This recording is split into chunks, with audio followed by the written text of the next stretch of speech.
Welcome to CineMunn Podcast. I'm your host, Vince Munn. It's been a little bit since we've done a show, so I figured Halloween, it's a good time to do shows. There's a lot of scary movies people like, traditional ones you like to watch every year, some that are new that you're going to introduce yourself to, or your friends to, or your family to.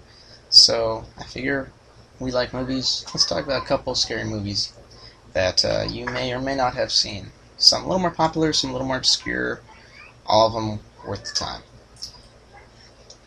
I know a lot of people kind of veer towards classics like The Thing or The Exorcist, Halloween, Friday the 13th, Nightmare on Elm Street, and those are all good, scary films. Some people enjoy the Saw franchise. That's another fun one if you're into more of that kind of slasher gore type. If you like more of the classics, obviously you'd look at Friday the 13th, Sleepaway Camp, if you've ever seen that, The Prophecy. One that used to scare me when I was a little kid, and for a long time, even up until probably about 10, 11 years old, was Child's Play. I remember Child's Play was a story of a serial killer who put his soul, his dying soul, into the body of a child's doll, and the doll came alive and hunted poor little Alex. And yeah, it was one of those ones that when you're little, kind of creep you out. And my mom has those weird kind of porcelain dolls with punching hair, and those things still freak me the fuck out. So Halloween growing up was very kind of special. My house, my mom always made all our costumes. We had all kinds of stuff from being, we had a Star Wars theme one year. I was R2D2. One year she made her and my dad a scarecrow and an ear of corn. One year there were salt and pepper shakers. I have been... I'm trying to think of one of the really good ones. Oh, we did a Batman themed. So it was like in 1991 when Batman Returns came out. It was myself, my brother, and my mom. And so we did Batman, Catwoman, and the Penguin. And that was really a well done job. So again, Halloween films. One of my favorite ones to watch every year is The Conjuring, especially since it's come out. I know it's a little more recent, but I rather enjoy it. I think I love those kind of true life stories like that. Psycho is another one. Jaws is one I like to watch every year, at least for Halloween. Horror of nature sometimes that can happen. An obscure film that probably a lot of you may have heard of in passing or in conversation or through conventions is Trick or Treat.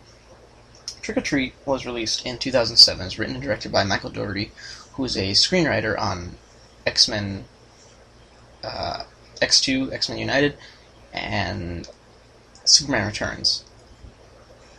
And then he wrote this based off a short film he did as a film student. The short film was called Season's Greetings.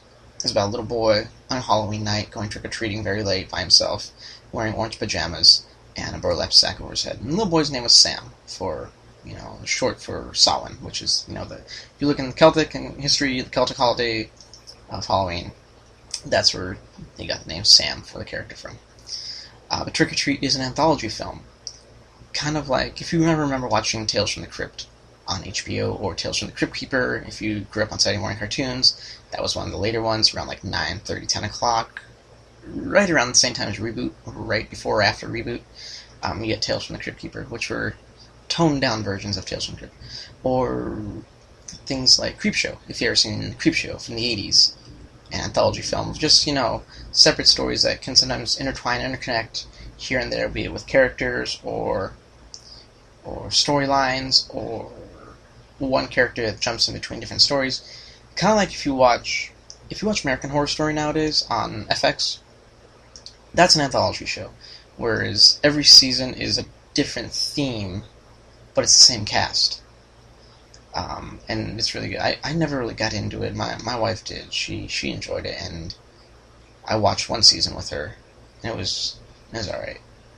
I watched because it was the year of Freak Show, and I like those old kind of history of sideshows. I know people look at it now as very, exploitative and such, and, terrible. but you have to still admit that the actual truth of it and the history of it is really fascinating. Okay, so again, Trick or Treat, released in 2007 by Legendary Pictures, produced by Bryan Singer, and distributed by Warner Premiere. So it's a Warner Brothers film, technically. Trick or Treat is... Well, let's just give you the base summary as best I can. It is said that Halloween is the night when the dead rise to walk among us, and the unspeakable things roam free.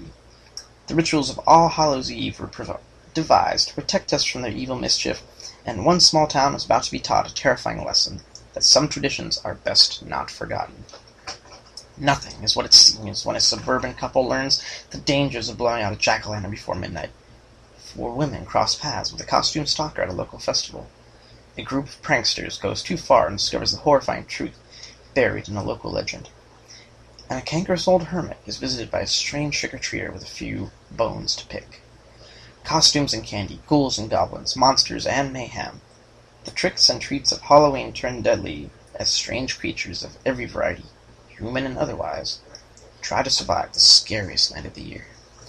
So again, it's an anthology story with characters. It has an amazing cast. You have Dylan Baker, who, if you're not familiar with the name, you certainly know the face. He has been on... He was in the movie Hide and Seek with Robert De Niro. He played Dr. Connors in Sam Raimi's Spider-Man trilogy. He's one of those guys that... He was in Anchorman. He was in the second Anchorman film, actually. If you saw Anchorman 2, The Legend Continues, he was in there as well. Brian Cox was a well-respected English actor. He was the original Hannibal Lecter in Michael Mann's Manhunter from 1986. He played Colonel William Stryker in X2, which is hence the connection with him and writer-director Michael Dougherty and Bryan Singer as well. Anna Paquin, if you saw The Piano, obviously she was part of the X-Men trilogy as well, and True Blood as well on HBO. And who else do we have in this film? Leslie Bibb. You would remember her as Christine Everhart from Iron Man, the interviewer from 2008's Iron Man. It's a really neat story, and what I like about it is that it's small town. It's like if you live or have lived anywhere east of like Chicago, like old kind of New England town, Ohio, Tennessee, Maine, Massachusetts, Delaware, those kind of small town America sections that they have. That is what this film is. It's like this small town on Halloween night, where Halloween is still a big deal there. Where it's in, like, you know, they have parades and they have festivals, and the whole town gets involved. And I had my mom watch this with me once, and she told me how it reminded her of when she grew up. She grew up in Cleveland, in the Polish neighborhood, and it was very much like that for her. So, you know, everything is based in truth. I look at a lot of film as everything's based in truth, and this is no exception. Trick or Treat is a film that was supposed to have a wide release, and for some reason the studio kept having problems, and they kept shelving and pushing it back, and it never happened. It finally had its premiere at Comic-Con, and then a few months later it finally released on DVD and Blu-ray, and I immediately went out and bought the DVD, and I watched it, and it was nothing that I thought it would be, but I loved it. I loved the kind of, I guess, kind of realism of it in some parts. Obviously, there is supernatural elements to it. There is some dark humor, which, if you've listened to the show at all, you're probably aware that I do have a little bit of a dark sense of humor, and that's fine. I enjoy it. If you can find funny in a dark place, you're not taking life too seriously and can take a joke and have a good sense of humor, and I think I do. Some might disagree, but that's me. So, Trick or Treat, yeah, that is one worth watching. If you haven't seen it, go out, find it. You might find it online, find it on Amazon for like $1. It's one of those films. It immediately ended up in the bargain bin, which is unfortunate because it's one that really deserves more recognition than it got. It did get some. I know it won I think the Screamfest Audience Award. It won, and it's, you know, been nominated for several awards as far as being named like one of the greatest Halloween films in the last 20 years, up there with Halloween, Carpenter's Halloween, and Friday the 13th, Texas Chainsaw, and not for its gore factor, but for its I guess its relevancy and its timelessness. I mean, all those films are kind of time. Despite the fact that when they were made, they still feel very timeless. And this, I think, is no exception. There's really not like cell phones in here. There's not computers in here. Everyone's dressed like you. If you went anywhere in America, you would see people dressed the way they are here. I mean, as far as much technology you see in this movie is like news crews, news cameras, news vans, things like that. That's about it. Everything else is kind of legends and store-bought Halloween costumes. Some of them are homemade Halloween costumes, pumpkin carves. I mean, this is stuff you see every year. So again, it adds to that timeless feel of the film. And I think that's what will make it stand. I think, give it 20 years, I think this will be one of those films that becomes a tradition for a lot of people. That it's one of those diamonds in the rough. Thank you, Aladdin, for giving me that term. One of those little diamonds in the rough that you just kind of come upon. You're like, wow, I did not expect that. And that's what, to me, what Trick or Treat is. The Exorcist, I have watched The Exorcist twice. I think twice I have. I have it on Blu-ray. I've watched it there. It's one that I cannot get my family to watch with me. They all tell me it's too scary for them, and I think one reason for that is because they were younger. They were my age or younger even when they saw it, so it had that kind of impact. And I know it had a big social impact in America at the time that it came out, as far as how scary it was. And based on what I remember from it, and I do need to watch it again, I think one of the bigger things that was really kind of frightening to people is not so much the horrors that you see later in the film, which obviously were, kind of rough, but the science as well. Like, you see them, if you've never seen The Exorcist, spoilers here or so. If you have, you might remember, you might have forgotten about it, and I'll just be a little bit of a refresher. When they take little Reagan, played by Linda Blair, into therapy, and they do all kinds of tests on her with drugs and stuff like that, and they even do shock therapy on her. And to me, that was almost more horrifying and more shocking than what happens later in the film with the demonic possession and the big standoff between her and the priests. So I mean, like, that part I was fine with. Not to say that I'm fine with it, but as in, like, I am more embracing of that than I was Reagan being tested and the way she was and how kind of violent it seemed and completely unnatural. How weird is it to say that I find the tests they did on her more unnatural than the possession that happened to her? What does that say about me? Share your thoughts on that. So yeah, The Exorcist is one I need to revisit. And I know it's one that a lot of people enjoy. Some people, it's become a traditional film. It's a book, which it is in its own way, depending on who you believe, based on a true story. So that I leave completely up to you. I'm not going to tell you what to believe or what not to believe in your spiritual sense. Touching on that, I will say I do believe in supernatural. I've seen and experienced far too much to not be able to. The Shining is one I know a lot of people kind of veer towards, as far as not only a good scary movie, but even a great film, of its own. Just for the sake of being a film, it is a great film. Stanley Kubrick's The Shining with Jack Nicholson and Shelley Duvall. And I know, depending on who you ask, a lot of people, it's almost unanimous, they'll say The Shining is a great film, except for Stephen King, which is kind of funny. And King has had issues with that film, not liking it. He even made his own version of it many years later with Anthony Michael Hall, which I understand his reasoning in that, for, again, touching on Supernatural, for director Stanley Kubrick, a outspoken atheist, nothing wrong with that, doesn't believe in any of that stuff, to making a film about that stuff. You can kind of see a little bit of the irony there. And I think that's what bothered King. Not to say that he was bothered by the fact that Kubrick didn't believe whatsoever, but to have someone who doesn't believe to then tackle that as the main subject of your film, of your story, they're, I can't say it without coming off as controversial or annoying or preachy, so never mind. Take it as you will. King Kong. King Kong is one, I'm talking about the old 1930s King Kong. 1933, Fay Wray, by Cooper. If you watch that, that's another good kind of scary film. And not really scary anymore nowadays, to kids, but one that, of its time, was just the way it was, and it's one that I love, so that's another good one. Constantine falls into that. Blade, even. I'm now kind of going towards comic book films now, but those are another good ones. Suspiria, Dario Argento's Suspiria, if you've ever seen that. That's very kind of a little surreal and kind of trippy.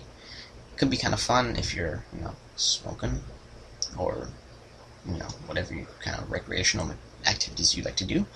That's one for it. What are kind of some of the films you like for Halloween? I mean, that's another one I'd like to know, is what kind of movies do you watch on Halloween? I mean, I have the ones that I traditionally enjoy every year. So if you have any that you like, please feel free to share them in the comments section on these videos. I will veer away from Halloween for a second and tell you that I did get to see the movie The Accountant with Ben Affleck, Anna Kendrick, J.K. Simmons, and John Bernthal. I got to see it this week. I kind of took myself out after work. I was like, hey, I haven't gotten a movie in a while.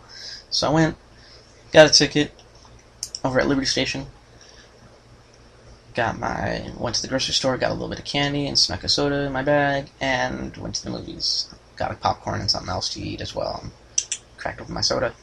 And yes, it was a soda. It's not like the cover for something else. No. And watched The Accountant, and man, was I blown away. So The Accountant is basically a story of a man who is an accountant who has autism. He's a high-functioning autistic who has autism, who does the numbers and such for very, very bad men. And when the FBI starts to kind of get wind of him and what he does and who he is, finally, they start to come after him. So he has to start kind of covering his tracks, and the bodies kind of start piling up that are involved. And it's a really good film. In some ways, it kind of felt like, since Affleck is now playing Batman, it felt a little like a little Batman-ish without the mask, but with the vigilantism and the FBI chasing. I thought it was kind of funny because J.K. Simmons was playing the FBI agent, Ray King, who was looking for Affleck's character of Christian Wolf. And then, in a couple of years, we'll have J.K. Simmons playing Commissioner Jim Gordon, looking for Affleck's character of Batman. So, I was like, cool. Anna Kendrick is in there. I love Anna Kendrick. Anything she's in. I saw Mike and Dave Need Wedding Dates because Anna Kendrick was in it. And also because Aubrey Plaza was in there, and I enjoy her as well. And I know they're best friends and whatnot, so. But yeah, Anna Kendrick does a solid job. She's an excellent actress. I've enjoyed her work immensely, especially if you haven't seen Up in the Air or Pitch Perfect. Those are two performances of hers that I know people really enjoy. So, The Accountant is it's good. It's got a neat little kind of curve. Not so much a twist as just like a curve. Like, it takes a little bit of a turn, and you're like, I didn't see that coming. That was actually kind of neat. Not only with the villain, but with the hero as well of the film, depending on who you think is the hero or the villain. It's worth watching. If you can catch it at a theater, even just at a matinee, it's one to watch that I would definitely recommend. So,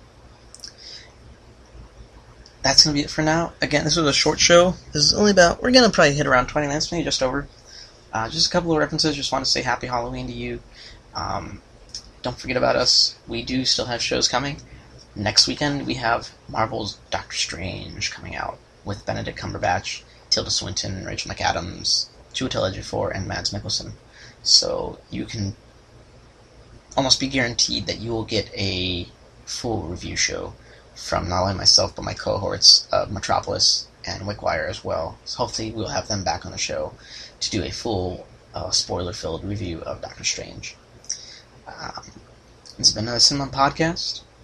We hope to hear from you again. If you do like these videos, please feel free to let us know in the comments section.